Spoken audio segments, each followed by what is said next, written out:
చిన్నప్పటి గారు మాట్లాడదాం చిన్నప్పటి గారు మాట్లాడదాం. రైట్, వంశీ గారు నమస్తే అండి.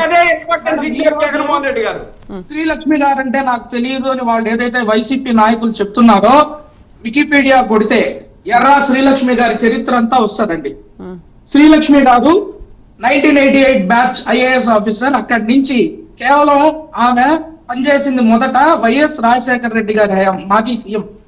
ఆయన హయాంలో ఆమె ఐఏఎస్ ఆఫీసర్ గా మొదటగా పోస్టింగ్ తీసుకొచ్చి ఆంధ్రప్రదేశ్ లో అక్కడ కూడా ఆమె ఏంటంటే ఇండస్ట్రీస్ కి సంబంధించిన సెక్రటరీగా ఆమె వర్క్ చేశారు. సో పరిశ్రమలు ఏ విధంగా అనుమతులు ఇవ్వాలి, దాని భూ కేటాయింపులు గాని ఇతరత్ర లావాదేవీలు గాని నడిపినా చూసిన ఐఏఎస్ ఆఫీసర్ శ్రీలక్ష్మి గారు. తర్వాత శ్రీలక్ష్మి గారి మీద పలు కేసులు రావడం అందరికీ తెలిసిన విషయమే. ఆమె మీద ఆరోపణలు వచ్చాయి. ఆరోపణలు వచ్చిన నేపథ్యంలో ఆమె జైలుకు కూడా పోవాల్సి వచ్చింది. సరే, జైలుకి ఎందుకు పోయారు అదంతా డీటెయిల్డ్ ఈ ఇష్యూ అంతా, కేసులంతా కూడా కోర్టు పరిధిలో ఉంది. దాని తర్వాత శ్రీలక్ష్మి గారు తెలంగాణకి పోస్ట్ అయ్యి అక్కడ ఆమె పని చేసుకుంటుంటే 2019లో ఎప్పుడైతే జగన్మోహన్ రెడ్డి గారు ఇక్కడ ఏపీలో సీఎం గా గెలిచారో ఏరి కోరి తెచ్చుకున్నారు శ్రీలక్ష్మి గారిని. డిసెంబర్ 2020 ఆమెను స్పెషల్ పోస్టింగ్ లో శ్రీలక్ష్మి గారికి అపారమైన అనుభవం ఉంది, ఆమె తెలివితేటలు ఎంతో ఆంధ్ర రాష్ట్రానికి ముఖ్యం అని చెప్పి ఆయన నమ్మి ఆమెను తీసుకొచ్చి ఆ అమ్మకి కీలకమైన మున్సిపల్ అడ్మినిస్ట్రేషన్ శాఖ సెక్రటరీగా నిర్మించినాడు. ఈ రోజు ఒక చిన్న విషయం, టీడీఆర్ బాండ్లు అనేది దేనికి సంబంధించిన విషయం అండి? మున్సిపల్ శాఖ పరిధిలోకి వచ్చిన అంశం. మరి టీడీఆర్ బాండ్లు మున్సిపల్ శాఖ పరిధిలో ఉన్న ఇష్యూని డీల్ చేస్తున్న సెక్రటరీని అధికారిని అని ఆయన చెప్పి ఆ విధంగా మాట్లాడుతున్నప్పుడు ఆమె కాదు, మాకు సంబంధం లేదు అని చెప్పేదో పిల్లి కళ్ళు మూసుకుని పాలు అయితే ఎవరికి కనిపిది అన్నట్టుగా వారి వాదన ఉంది. ఈ రోజు మొదటి నుంచి కూడా కరుణాకర్ రెడ్డి గారు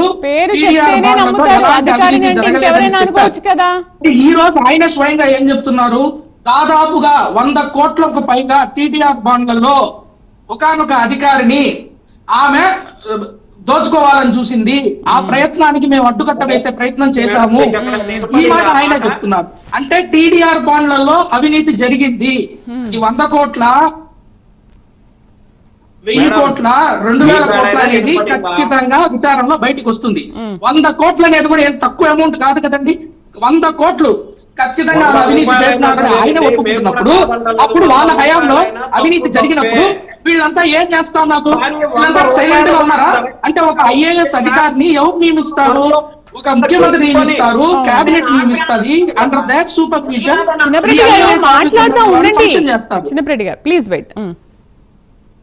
ఈ ఐఏఎస్ అధికారులు అనే వాళ్ళు వాళ్ళ గైడెన్స్ లో వాళ్ళు వర్క్ చేస్తారు. వాళ్ళకి ఎగ్జిక్యూటివ్ పవర్స్ ఇచ్చేది ఎవరు? ఖచ్చితంగా స్టేట్ గవర్నమెంట్ లో రూలింగ్ లో ఉన్న సీఎం గాని కేబినెట్ గాని వాళ్ళు తీసుకున్న నిర్ణయాలను వీళ్ళు అమలు చేయగలుగుతారే తప్ప వాళ్ళు సొంతంగా ఏదో సంక్షేమ పథకాలు ఇంకో అభివృద్ధి కార్యక్రమం రూపకల్పన చేసేంత పరిస్థితి వాళ్ళకి లేదు కదా. అంటే ఆ టైంలో టీడీఆర్ బాండ్లలో 100 కోట్లు కొట్టేసి ఆమె కుట్ర చేసింది అని అన్నప్పుడు ఎంతో సన్నిహితంగా ఉన్న వీరు జగన్మోహన్ రెడ్డి గారి దృష్టికి ఎందుకు తీసుకెళ్లలేదు? ఒకవేళ తీసుకువెళ్లి ఉంటే అప్పుడు జగన్మోహన్ రెడ్డి గారు ఈమె మీద యాక్షన్ తీసుకోలేదా? ఏం చెప్పదలిచారు? నాకైతే అర్థం కాలేదు. ఇన్ని రోజులు టీడీఆర్ బాండ్లలో అవినీతి జరగలేదు అని ఈ రోజు చేశారు, కానీ దానికి మాకు సంబంధం లేదు, మేము అడ్డుకున్నాము, ఆ అధికారిని ఏదో చేస్తామంటే ఆ ఆగడాలు మేము అడ్డుకున్నాం అంటున్నారు. ఒక్కటే స్పష్టంగా చెప్తున్నాను, ఆంధ్ర రాష్ట్రం మొత్తంలో ఈ టీడీఆర్ బాండ్స్ అనే కాన్సెప్ట్ ఈ సబ్జెక్టు తీసుకొచ్చిందే మా తిరుపతి నియోజకవర్గంలో అని చెప్పుకోవడానికి ఓ రకంగా ఇంకా ఏం చెప్పాలి.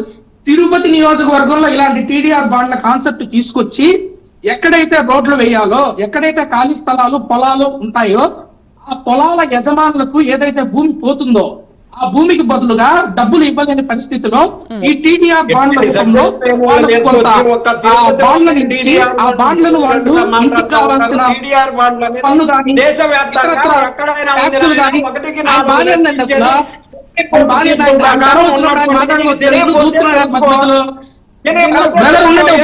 చెప్పేదినండి. ఇప్పుడు మాట్లాడితే నేను ఎక్స్ప్లెయిన్ చేస్తా ఉంటా, మీ టర్మ్ వచ్చినప్పుడు మీరు మాట్లాడండి. ఎందుకో దూరుతారు, టీడీపీ వాళ్ళు మాట్లాడినప్పుడు దూరుతారు, మేము మాట్లాడినప్పుడు దూరుతారు. మీరు ఏం చెప్పాలనుకుంటున్నారు? మీ టర్మ్ వచ్చినప్పుడు మీరు చెప్పచ్చు కదా. టీడీఆర్ బాండ్లలో అవినీతి జరిగిందని స్పష్టంగా ఆయన చెప్తా అంటే ఇంకా కూడా ఏం మాట్లాడుతున్నారండి మీరు? ఆయన టీడీఆర్ బాండ్లో అవినీతి జరిగింది, 100 కోట్లు జరిగింది, నేను అడ్డుకుంటున్నాను అంటున్నాడు. మరి జరిగిందని ఆయన ఒప్పుకున్నప్పుడు జగన్మోహన్ రెడ్డి గారికి అత్యంత సన్నిహితురాలైన ఆమె ఎందుకని ఆమె మీద యాక్షన్ న్యాయంలో మీరు తీసుకున్నారు? ఇప్పుడు సమస్య అదే కదా. ఇప్పుడు టీడీఆర్ బాండ్ల మీద విచారణ జరుగుతుంది, తుది దశకు వచ్చింది. రేపో మాపో దాని మీద యాక్షన్ తీసుకుంటారు. యాక్షన్ తీసుకునే సమయంలో మాకు సంబంధం లేదు, దీనికి మాకు ఎటువంటి సంబంధం లేదు, దీంట్లో మేము ఇన్వాల్వ్మెంటే కాలేదు, మాకు ఏ విధమైన ఇది సంబంధము లేదని ఏదైతే చెప్పుకోవాలో దానికి 2 days ముందే ప్రీ ప్లాన్డ్ గా ఈ ప్రెస్ మీట్ పెట్టడం, ఈ సంజాయిషి ఇవ్వడం జరుగుతుంది. దయచేసి ఒక విషయం ఆలోచించాలా. అధికారిని, ఒక గవర్నమెంట్ ఉద్యోగంలో ఉన్న అధికారిని మాట్లాడడం ఒక అంశం అయితే, ఆమెను మాట్లాడిన తీరు, ఆమె సాకిని అని, ఆమె రజియా సుల్తానా అని, ఆమె 1,00,000 చీరలు కడతాదని, అంత వ్యక్తిగతంగా ఒక మహిళ మీద మాట్లాడాల్సిన అవసరం ఏముంది? ఇప్పుడు ఆమె 100 కోట్లు దోచే ప్రయత్నం చేసినారు. కేటగిరికల్ సబ్జెక్ట్ ఓరియంటెడ్ గా ఆమె ఏ విధంగా 100 కోట్లు దోచుకునే ప్రయత్నం చేసినారో ఆయన చెప్తే సరిపోతుంది కదా. వ్యక్తిగత విమర్శలకు వెళ్ళడానికి కారణం ఒకటి, ఆ అధికారిని భయపెట్టి లోబర్చుకొని రేపు మరుసటి రోజు ఆ అంశం ఏదైతే ఉందో, టీడీఆర్ కుంభకోణం అనేది ఏదైతే ఉందో, ఆ కుంభకోణం అనేది మా మీదకి రాకుండా చూసుకోవాలి, వాళ్ళు ఎట్లయినా మనం మ్యానిపులేట్ చేయాలి అని ఒక ఉద్దేశంతో ఈ రోజు ఈ ప్రెస్ మీట్ పెట్టినారు. ఇప్పుడు మంత్రి నారాయణ గారు కూడా ఆయన విచారణ చేస్తున్నారు, ఆయనంతా చూస్తున్నారు. ఇప్పుడు ఏదైతే అవినీతి జరిగిందో ఖచ్చితంగా లెక్కలు తేల్తాయి. ఆయన 100 కోట్లు దోచే ప్రయత్నం అన్నాడు, అది 1000 కోట్ల ఇంకోట అని తెలుస్తుంది. ఈ రోజు కూటమి ప్రభుత్వంలో ప్రజలు మా దగ్గరికి వచ్చి ఏదైతే టీడీఆర్ బాండ్లు ఇచ్చారో ఆ టీడీఆర్ బాండ్లకు సంబంధించిన కాంపన్సేషన్ ఈ వరకు మాకు ఇవ్వలేదు, మేము ఆ టీడీఆర్ బాండ్లను ఏ విధంగా మేము ఉపయోగించుకోలేకపోతున్నాము. అదే కాకుండా ఏదైతే టీడీఆర్ బాండ్లు ఉంటాయో, ఎవరైతే ఒక పొలం ఉంది, ఆ పొలానికి సంబంధించిన ఓనర్ ఎవరైతే ఉంటారో నకిలీ పత్రాలు రిజిస్ట్రేషన్ సృష్టించి ఆ పొలానికి అసలైన ఓనర్లు కాకుండా వీళ్లే దాని ఓనర్లుగా వీళ్ల పేరుతో టీడీఆర్ బాండ్లు తీసుకున్న దాఖలాలు తిరుపతిలో ఉంది. ఇది అందరికీ తెలిసిన విషయమే. తిరుపతి ప్రజానీకానికంతా ఇది తెలుసు కాబట్టే వారు నష్టపోయారు కాబట్టే వివిధ దశల్లో వారు అంత రేంజ్ లో వాళ్ళు ప్రజా తీర్పును తెలుగుదేశం కూటమి ప్రభుత్వానికి లాస్ట్ ఎలక్షన్ లో మనకి ఇచ్చారు. కానీ ఇంకా కూడా మేము ఏదో అధికారిని పేరు చెప్పలేదు, చెప్పాల్సిందంతా చెప్పి తిట్టాల్సిందంతా తిట్టేసి ఆరోపణలన్నీ చేసేసి ఆమె పేరు ఒకటి చెప్పకపోతే ఏమైంది? ఇప్పుడు టీడీఆర్ బాండ్లు ఏ శాఖకు సంబంధించింది?